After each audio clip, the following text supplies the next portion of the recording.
Hey guys, thank you so much for joining me. Today we're going to be talking about investing in the stock market. Now I know investing can seem intimidating, but it's only as complicated as you want it to be. So today I'm going to be keeping it simple and breaking down the basics of investing in stocks, ETFs, and mutual funds. So let's get started.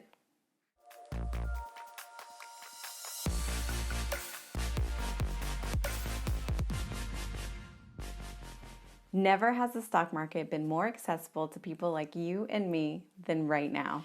When I started investing, I had to pay $7 to buy or sell a stock, and that was considered low. Now big brokerages have been forced to get rid of these crazy fees just to stay competitive. This is a new era of investing, and it is such an exciting time to get informed and take control of your financial future.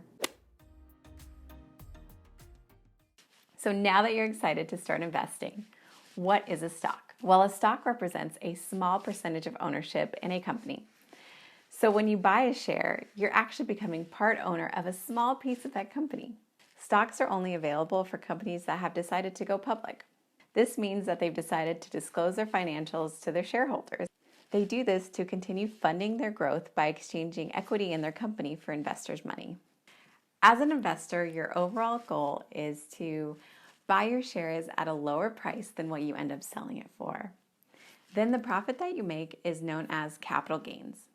Now, if you sell your stock after less than a year of owning it, your investment will be considered a short-term investment, and any profit that you make will be taxed at your ordinary income rate.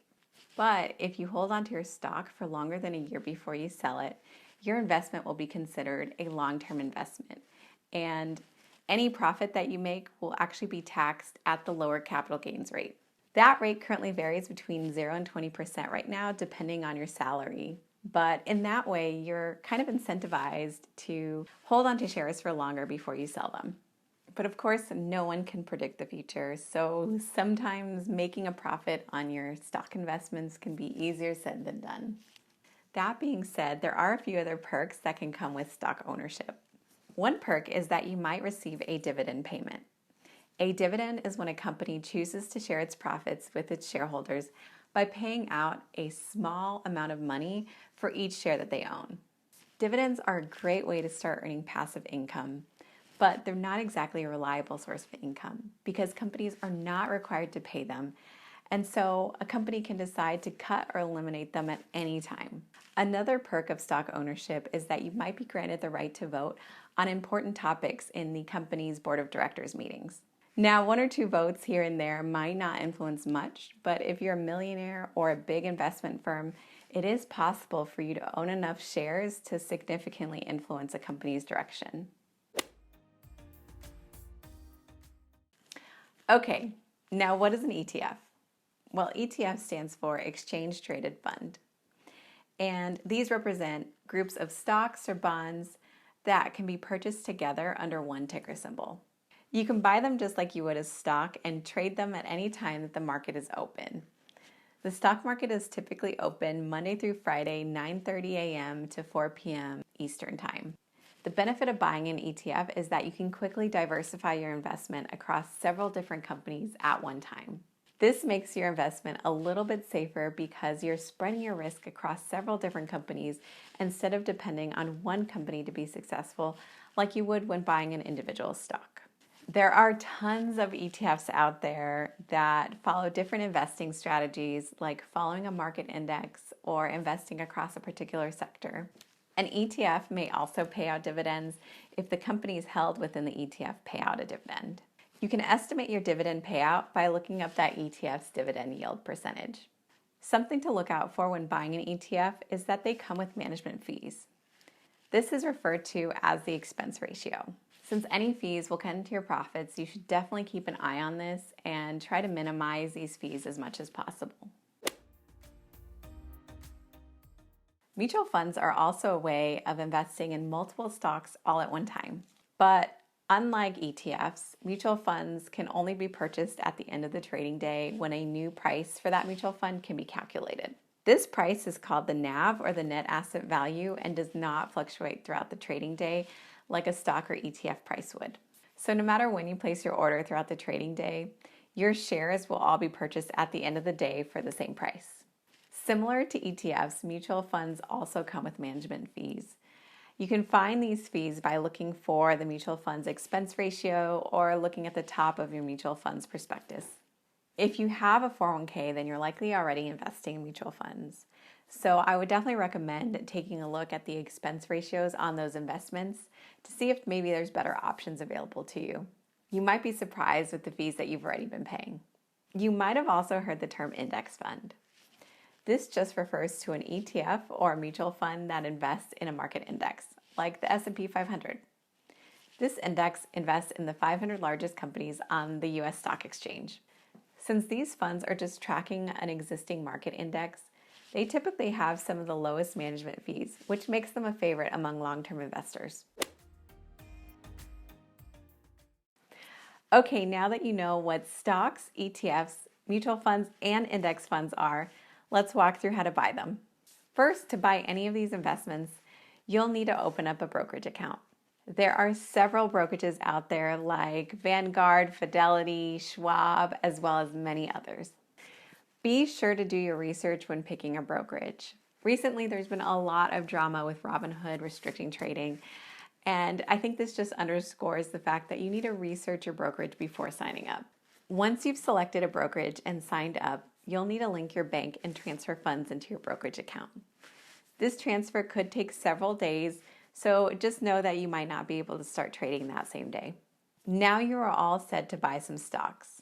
I've been using Fidelity lately, so I'll show you how to buy stocks, ETFs, and mutual funds through their website and their mobile app. Okay, so if you know which stock you want to purchase, you can just enter in the company's name or the company's ticker symbol in the right-hand search bar. But if you're not quite sure which stock you want to purchase yet, you can click on News and Research on the top menu, then click on Stocks.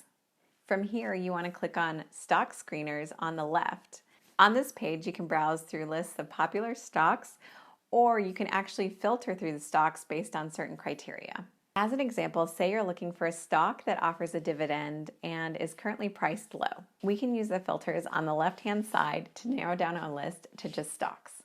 To do this, select Security Type and then click on Common Stock. Next, to filter our stocks to just those that offer a dividend, I'm going to select Dividend Yield, and then in my options, I'll choose Very High to signify that I just want to see stocks that offer a very high dividend yield. Finally, to narrow down this list to just stocks that are near their lowest price within the last year, I'll scroll down to Performance and Volatility, and then here I'll select % above 52-week low.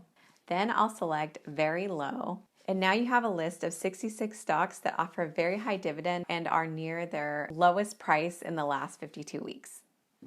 I'll sort % above 52-week low from lowest to highest, and then I'll start reviewing this list from top to bottom. I see that AT&T looks pretty interesting, so I'm going to click on the blue ticker symbol to research additional information about this company. As you can see, this opens up quite a bit of information on AT&T. So starting on the top left, you'll see that the ticker symbol for AT&T is the letter T. Right under that, you'll see that the current price to buy a share of AT&T stock is $28.65. This price fluctuates constantly while the market is open. So to kind of see the trends of the stock price, you can look at the graph below and change the time frame. So here's what 1 year looks like, and here is what 5 years of the stock price looks like. Scrolling down, you'll see more information about AT&T's dividend. You'll see that the latest quarterly dividend payout was for 52 cents on February 1st. The ex-dividend date is listed as January 8th.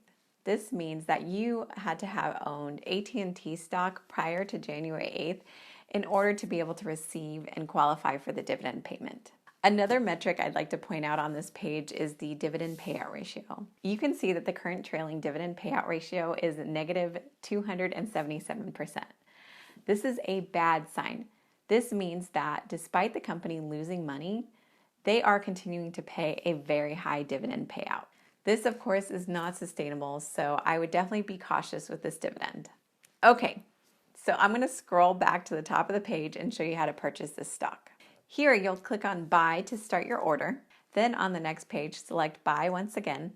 And then next, you'll see Shares or Dollars. Shares just means that you want to buy the stocks in whole shares. Dollars means that you're looking to invest a certain dollar amount in those shares. So this could result in fractional shares. So you could own, say, 1.5 shares of AT&T stock rather than 2 shares. I'll leave this at shares. Next, you'll see market or limit as your options. Market means that your stock will be purchased at the next available price. Limit means that you want to kind of place some restrictions on how much you're willing to pay for that stock. I normally select limit so that I can enter in the highest amount that I'm willing to pay for the stock. So here I'm going to enter in $28, which is slightly below the current market price. So this order will not go through until the AT&T stock price is at $28 or less. I'll say that I only want to buy 1 share of AT&T stock at this price. Next, you'll see day and GTC. Day means that your order is only going to be open for 1 day, and if it doesn't go through, it'll automatically be canceled. GTC stands for good till canceled, and this means that you want your order to remain open for as long as possible. For Fidelity, that's 180 days. If your order does not go through after 180 days, then it'll just automatically be canceled. Something to note is that while your order is waiting to go through, your available cash will actually go down by the amount that your order is, just so that you have enough funds in case that trade goes through. But within those 180 days, you decide that you want to buy another stock or you need that money for something else, you can definitely cancel that order, and then that money will immediately become available for you to trade on something else or to withdraw. All right, so scrolling down to the bottom, you'll see that your estimated cost for this order is $28. I'll click on place order, and there you go. You've just placed an order for AT&T stock. The process of researching and buying an ETF is very similar to that of a stock. So to make this a bit more interesting, I'm going to show you how to buy an ETF using the Fidelity mobile app.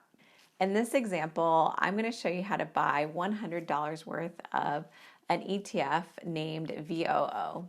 VOO is Vanguard's S&P 500 index fund, and I like it because the expense ratio is very low at 0.03%, which means that for every $100 that you invest in VOO, Vanguard will only charge you 3 cents per year for them to manage it. This ETF also pays a quarterly dividend, and its latest payout was $1.38 per share. Okay, to start your order, select trade. Then click on buy. For this example, I'll choose dollars since I want to purchase a certain dollar amount instead of full share amounts. I'll enter in $100 for the quantity, and then I will leave the order type at market so that this purchase goes through at the next available price.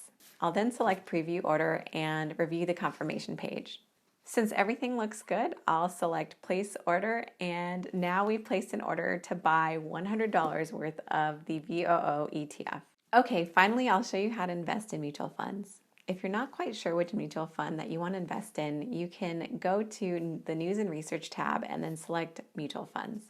This will take you to the mutual fund screener where you can filter through the mutual funds using different criteria like expense ratio, transaction fees, minimum investment amount, those kind of things. So once you've decided on a mutual fund that you want to invest in, you can search for it using the top right search bar. For this example, I'll search for FCROX. This is Fidelity's own total stock market index fund.